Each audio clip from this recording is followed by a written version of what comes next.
Cześć, tu Radek. Moje filmy powstają dzięki patronom, za co im serdecznie dziękuję.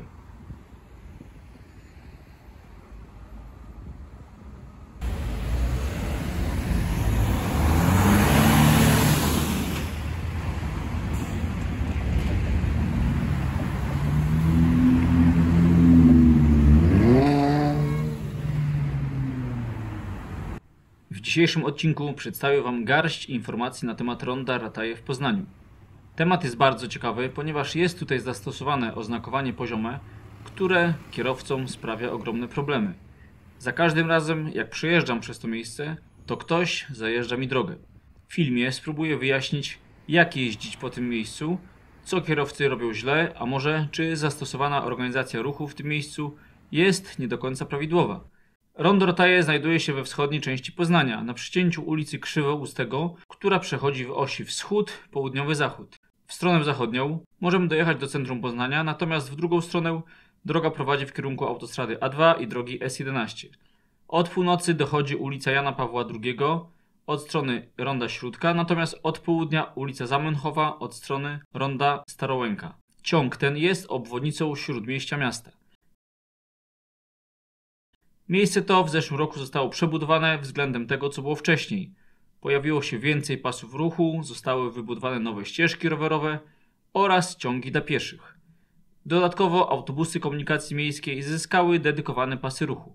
W głównych kierunkach na linii północ-południe i wschód-zachód po rondzie poruszamy się dwoma pasami ruchu. Dodatkowo wyznaczone są po dwa pasy do skrętu w lewo w kierunkach z północy na wschód oraz z południa na zachód. Przez rondo dziennie przejeżdża ogromna ilość aut, ponieważ jest to jedno z najważniejszych skrzyżowań wschodniej części miasta. Od samego początku, gdy miejsce to zostało ponownie otwarte, wielu kierowców nie wiedziało, jak się prawidłowo poruszać. Część kierowców do dziś, mam wrażenie, nie wie, ponieważ za każdym razem, jak tędy jadę, to ktoś źle jedzie. Tutaj muszę zaznaczyć, bo wiem, że mój kanał ogląda bardzo wiele osób, które prawo o ruchu drogowym mają w małym paluszku, że nie powinienem mówić, że na rondzie skręcamy w lewo. Jednak na potrzeby materiału muszę użyć takiego określenia dla podkreślenia kierunku jazdy, zwłaszcza, że na wlotach jest oznakowanie kierunkowe, którego przed klasycznymi rondami nie ma. Zanim po ponownym otwarciu ronda przejechałem się po nim, to przeczytałem kilka artykułów, że część ludzi jest tak zakłopotana zastosowaną organizacją ruchu i nie wie, jak jeździć, a inni nawet jeżdżą innymi drogami, żeby uniknąć tego miejsca. A więc o ile kierowcy jadący na wprost czy w prawo zazwyczaj radzą sobie z przejazdem przez to skrzyżowanie, tyle skręt w lewo jest problematyczny dla kierowców. Skąd się to bierze? Dojeżdżając do ronda z kierunku północnego od strony ronda Śródka, na jezdni są wyznaczone dwa pasy ruchu. Około 150 metrów przed wjazdem na rondo jezdnia poszerza się do 5 pasów ruchu. Jeden pas prowadzi w prawo w stronę centrum Poznania. Dwa pasy są wyznaczone na wprost w stronę południową w kierunku ronda Starołęka. Dodatkowo są tutaj wyznaczone dwa pasy w lewo w kierunku autostrady A2. I to właśnie tymi dwoma pasami się zajmiemy.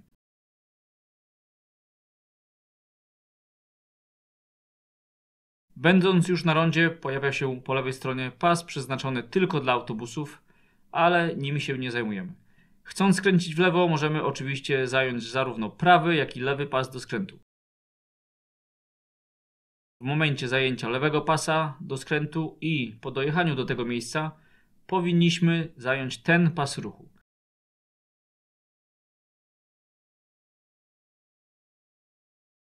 Natomiast ci jadący prawym pasem do skrętu w lewo powinni zająć ten pas ruchu. Niestety, ale bardzo często zdarza się, że ci jadący prawym pasem do skrętu w lewo zajeżdżają drogę tym, co poruszają się pasem lewym. Dzieje się tak, ponieważ w tym miejscu wcześniej zastosowana linia jednostronnie przekraczalna, która nazywa się linia P3B,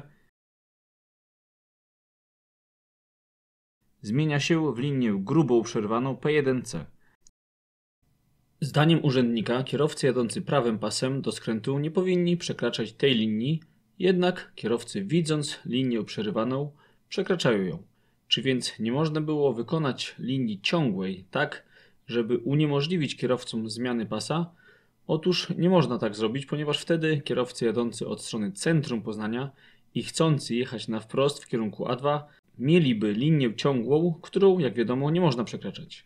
Pozostaje więc pytanie, skąd kierowca, w tym przypadku czerwonego Seata, czy szarej Toyoty ma wiedzieć, że nie może przekroczyć tej linii przerywanej? Według polskich wytycznych WRD 31 dotyczących projektowania rond, każde skrzyżowanie, na którym przynajmniej jeden wlot jest dwupasowy, należy zaprojektować jako rondo turbinowe. A jak wiadomo, rondo Rataje nie jest rondem turbinowym, choć klasycznym też nie. Dobór kształtu Wyspy Środkowej zależy przede wszystkim od natężenia poszczególnych relacji. W przypadku ronda Rataje wloty są czteropasowe i pięciopasowe, więc rondo musi mieć charakter turbinowy. Po pierwsze, geometria ronda została niezmieniona względem stanu początkowego. Ze względu na rozmiar skrzyżowania, przejazdy tramwajowe nie stanowią tutaj problemu w projektowaniu nowego układu.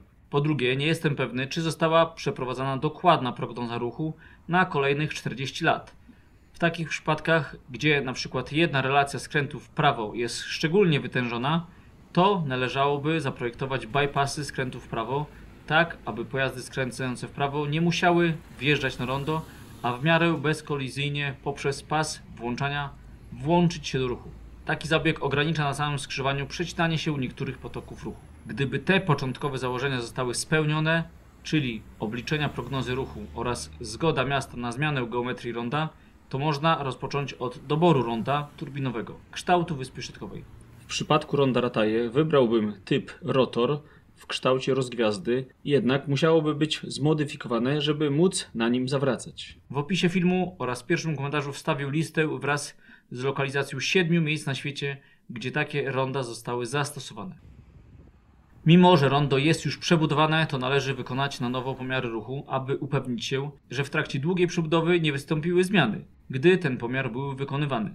Na podstawie tych danych należy przeprojektować oznakowanie poziome w taki sposób, aby potoki ruchu i relacje skrętów były na rondzie odpowiednio ukierunkowane i aby zminimalizować punkty kolizji, a w szczególności aby nie dopuścić do przecinania się strumieni ruchu poza miejscami włączenia wlotów.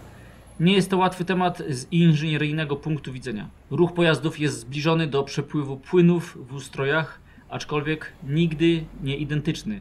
Występuje zmienność i nieprzewidywalność ruchu. Jednego dnia może być mniej pojazdów, a w okresach wakacyjnych, świątecznych istniejący układ staje się niewydolny. Projektując skrzyżowania drogi należy projektować zawsze dla najgorszego kierowcy, nigdy inaczej. Bo to najgorszy kierowca nie ma mieć problemów z odczytaniem, czy ma ustąpić pierwszeństwa, czy nie. To geometria ma kierować ruchem, a nie oznakowanie. Geometria ma powodować u przekraczającego kierowcy dyskomfort jazdy i zmuszać do zwolnienia. Geometria ma pierwsze i kluczowe znaczenie w odczytywaniu pierwszeństwa i kierunku jazdy. Znaki poziome i pionowe powinny mieć rolę potwierdzającą te założenia. Kierowcy i tak są rozproszeni sytuacją na drodze, pieszymi, tramwajami, rowerzystami, że znaki poziome i pionowe są zwyczajnie ignorowane poprzez natłok informacji. Na początku stycznia spotkałem się na rondzie z panem Jeremim Rychlewskim z sekcji bezpieczeństwa ruchu Stowarzyszenia Inżynierów i Techników Komunikacji Rzeczpospolitej Polskiej, pracującym na Politechnice Poznańskiej. Wstawiam tutaj naszą rozmowę.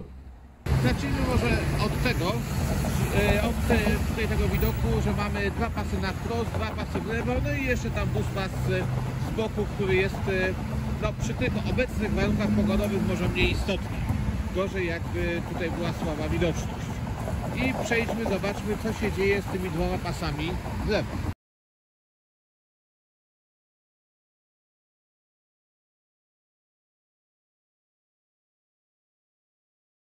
No i przypomnijmy sobie, że tam mieliśmy dwa pasy do skrętu w lewo. Czyli te dwa pasy do skrętu w lewo powinny prowadzić nas na dwa pasy na wprost. A ktoś co zawraca, czyli... I już źle pojechał. Tym czarną Toyotą. O ten następny, Skoda. Tak, ten czarną Toyotą, no i widać, że się pogubił, bo nie wie, według której linii ma jechać. Skoda to samo źle, ale zreflektowała się. Tak, zreflektowali się, natomiast no, widać, że tutaj kierowcy się gubią, dlatego, że dostają dwie różne linie. Tak jest. Czyli tutaj mamy problem, mamy mylące oznakowanie. Dlaczego jest to mylące oznakowanie? Ano dlatego, że według tych linii grubych przerywanych te linie grube przerywane służą do jazdy właśnie do skrętu w lewo z Jana Pawła w kierunku na trasę katowicką, tak jak to przed chwilą widzieliśmy te samochody jadące. Natomiast tę linię ciągła z przerywaną, to one z kolei kierują tych, którzy wyjeżdżają od strony mostu Turowie Jadwigi. Czyli mamy taką sytuację, że w zależności od tego, skąd jedziemy, to inaczej powinniśmy tutaj na tych pasach jechać. I to jest niewątpliwie mylące. Tutaj powinno być więcej pasów. Nie powinno być tak, że zmieniamy pas na samym skrzyżowaniu, jeżeli to jest rondo, chyba że to jest pas, który się dopiero jako nowy pojawia. Natomiast tutaj no właśnie w zasadzie jest taka konieczność, w zależności od tego, jak zinterpretujemy albo dla jednego, albo dla drugiego ruchu. Innymi słowy, no tutaj gdybyśmy chcieli to porządnie zrobić, to na tym odcinku tutaj pośrednim powinien być co najmniej jeden pas więcej. Dodatkowy. Co najmniej jeden pas dodatkowy i wtedy byśmy mieli dwie rzeczy. Po pierwsze nie mielibyśmy tych takich wątpliwości, na który pas mam wjechać, a po drugie jeszcze zauważmy, że autobus jedzie ładnie po stałym promieniu łuku, tak jak tutaj to widzimy, ale w związku z tym, że się dla tych jadących z tamtej strony pojawia dodatkowy pas do skrętu w lewo dla nich do nawracania, no to w tym momencie te pasy właściwe do skrętu w lewo no muszą mieć zmienny promień. I dlatego też kierowcy trochę dziwnie się czują, a też niektórzy jadą zgodnie ze stałym promieniem. No bo oznakowanie im na to jakby pozwala, tylko że to jest oznakowanie nie dla nich. Tylko skąd mają o tym wiedzieć, że to nie dla nich. Czy uważa Pan ze swojego doświadczenia, czy da się to, już nie mówię o jakichś rzeczach na chwilę obecną abstrakcyjnych, typu przebudowa tego, bo według wytycznych to rondo powinno być rondem turbinowym. Czy uważa Pan, że da się w jakieś powiedzmy konwencjonalne lub niekonwencjonalne rzeczy wprowadzić, żeby tym kierowcom w jakiś sposób ułatwić, żeby każdy mógł trafiać na właściwy pas ruchu? Konwencjonalnymi metodami w tym miejscu się nie da. Jest jedno miejsce, gdzie to by się dało, to może tam za chwilę możemy podejść.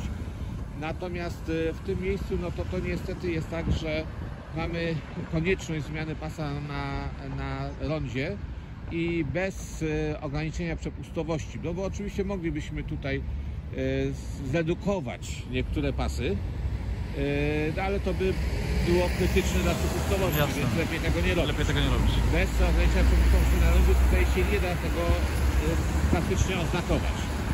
Można próbować z czymś klasycznym, typu na przykład jeździć za konkretnym kolorem. To by było zupełnie nietypowe, ale... Chciałem o tym powiedzieć. Szukałem... Czy to by było bezpieczne, no ale klasycznie się tutaj nie da. Dokładnie to chciałem zasugerować. Można zastosować coś nietypowego i wykonać na jezdni na dwóch sąsiednich pasach do skrętu inne kolory. Na przykład czerwony do skrętu dla pasa lewego i zielony dla pasa prawego. Na rondzie w Calais, gdzie pojazdy wjeżdżają na prom do Anglii, wykonane są na jezdni dwa kolory. Zastosowane kolorowe linie nie mają nic wspólnego z zajeżdżaniem drogi. Pomagają jednak kierowcom wybrać właściwy kierunek.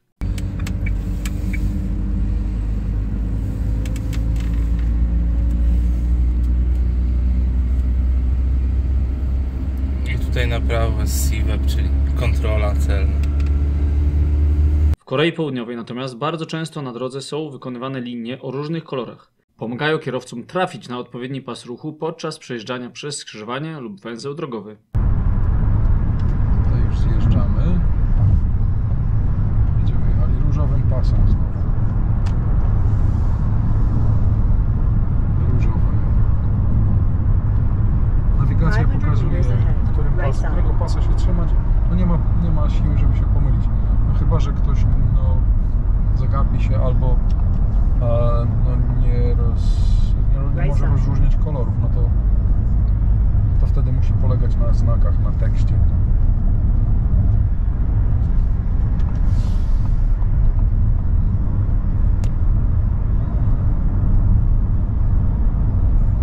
Jedziemy. Z 15 zjeżdżamy na 29. Właściwie 151 najpierw kawałeczek, podjedziemy. Keep straight until further directions. 36 km będziemy jechali. Pytanie, czy właśnie jakby powiedzmy, nie wiem, prawy pas zielony, lewy czerwony, czy na odwrót, nie ma to kompletnie znaczenia. Znaczy ja osobiście uważam, że to by dało, nie wiem jakie pan ma zdanie, czy to by dało. Pytanie jak z przepisami, no bo w przepisach polskich nie ma czegoś takiego, żeby móc zastosować jakiś kolor na drodze. Nie ma, to by było niekonwencjonalne, co powiem więcej, pewne kolory mają swoje znaczenie. Żółty, niebieski, można powiedzieć, są zarezerwowane. Tak Także jest. to by rzeczywiście musiało być oznakowanie eksperymentalne. Czy można tutaj coś zrobić przy razie przebudowy? Można by było pomyśleć, gdybyśmy dodali jeden pas, no to wtedy byśmy z tamtej strony mamy 5 pasów. Tak jest. Wtedy ten pas do lewostędu by się tworzył już w tym miejscu. I wtedy byśmy co prawda mieli nadal ten problem z promieniem łuku, ze zmiennym promieniem łuku. Natomiast fajnie by było coś takiego, że w tym miejscu, gdzie się te strumienie splatają, byśmy już mieli odpowiednie ukierunkowanie pojazdu. Bo teraz mamy tak, że najpierw te strumienie się splatają, a potem nagle jeden strumień ma jechać inaczej niż drugi strumień, jest. z tych, które się splotły. I tu jest problem. Czyli w tym miejscu no, pewna poprawa inwestycyjna geometrii przez dodanie jednego pasa by rozwiązała akurat ten problem. Czy jest tutaj miejsce, na przykład tu, gdzie stoimy? Pewnie jest. Jest miejsce, bo stoimy mniej więcej tutaj, gdzie stoimy, no to jeszcze jak widać Na jeden pas nawet na siłę. Tak, mamy trochę trawnika, więc miejsce wystarczyło na taką inwestycję. Oczywiście, żeby tutaj w pełni przekazać informacje, no to na wlocie mamy 4 pasy, które tutaj prowadzą też na 4 pasy, no bo wyłączamy ten pas. Jeżeli tu by się pojawiło 5 pasów, no to z kolei byłaby kwestia trochę, że ci skręcający w prawo mają 2 pasy do wyboru, ale ponieważ jadą z jednego pasa, to raczej nie jest niebezpieczne, to jest wtedy pewne zakłócenie jedynie płynności może ruchu. To może być niebezpieczne, kiedy mamy złe warunki widoczności, no bo wtedy słabo widać pasy, więc kierowcy wtedy będą próbowali jechać na wyczucie. No ale to już... No na pewno teraz jeżdżą ludzie na wyczucie, tak? No większość, nawet nie większość, bo często jest tak, jak jest jakaś oddana nowa inwestycja, ludzie się muszą do niej przyzwyczaić, tak? To jest jak gdyby rzeczą całkowicie naturalną, ale w tym przypadku już od otwarcia minęło, nie wiem ile, rok czy 2 Znaczy już większość nawet już wie jak jeździć. Ci, którzy jeżdżą codziennie, to już się zapoznali z tym skrzyżowaniem, no ale nie wszyscy kierowcy jeżdżą wtedy codziennie.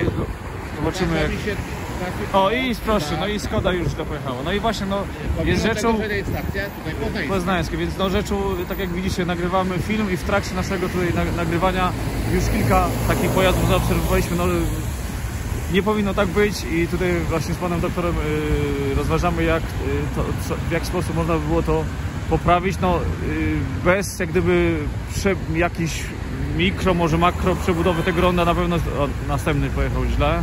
Tak. Biały Ford pojechał źle.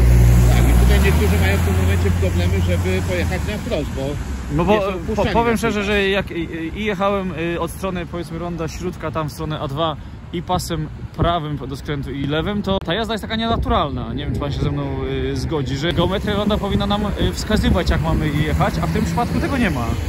Tak, ale to jest coś, co się jeszcze będziemy się musieli nauczyć. Mam pewne podejrzenia, że nawet w wytycznych chyba jeszcze to nie jest porządnie zrobione, ponieważ to powinno być tak, że mamy stały promień, a w przypadku ronda strumieniowego w takiej standardowej procedurze projektowania ten promień też jest zmienny, czyli po prostu by trzeba było mieć tam formę jakąś przejściową, żeby tutaj zapewnić taki rzeczywiście gładki przejazd dla kierowców. Także jest to coś, co być może jeszcze trzeba przeanalizować, żeby ten przejazd był rzeczywiście taki no, w pełni komfortowy dla kierowców, a może co ważniejsze, w pełni czytelny dla kierowców. Co tu się dzieje? No, tutaj to już ewidentnie jest niepatrzenie na znaki. Tutaj to już ewidentnie była próba jazdy na wprost z pasa do skrętu w lewo, dobrze oznaczonego. Nie, no to co stoimy, co jak gdyby zmiana świateł to jest jakaś akcja na tym rondzie, to naprawdę... Niestety to też widać w statystykach. W Cevicu to skrzyżowanie ma dość wysoki poziom kolizji, jak na miasto Poznań. Pewnie to i rondo Śródka chyba są To na pierwszym miejscu. Z dobrych informacji to jest to, że to są wyłącznie kolizje, czyli...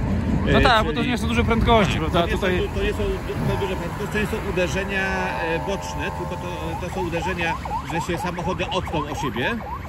W związku z czym no, to jest rzeczywiście materiał dla lekarza, a nie dla lekarza.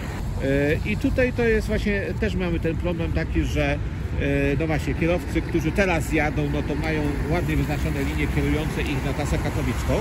Natomiast popatrzmy sobie tutaj tak, o właśnie, jak pojadą teraz Ci od strony ronda Starołęka, tak? Zamenhofa, no to nagle im się ta linia kończy. I w zasadzie ktoś by mógł tutaj, nie znający sytuacji, pojechać potem... Aha, ta linia ciągła, tak? Ona się nazywa P2B. Tak, nie mam tego do głowy. Znaczy cienka ciągła. Tak jest. Także ta linia ciągła nagle się kończy i teraz mamy dwa pasy, linia się kończy. No to tego nigdy nie zauważyłem, Tak. że ona tutaj znika. Ale to też jest miejsce, gdzie akurat dość łatwo by było właśnie tą organizację poprawić. Zauważmy, że tutaj mamy ten pas do skrętu w prawo, taki długi. Czyli Tak. gdybyśmy tamten pas skrajny na wprost skierowali tutaj od razu na ten pas do skrętu w prawo, to byśmy mieli sytuację czystą. Czyli wtedy by rzeczywiście tutaj... Dobra, ruszają, zobaczmy co tu się wydarzy, no ale tu oni pewnie wiedzą. No jak pewnie się... wiedzą, a reszta pojedzie za liderem. Czyli tu trochę, tak można powiedzieć, jeździ się na czuja. Tak.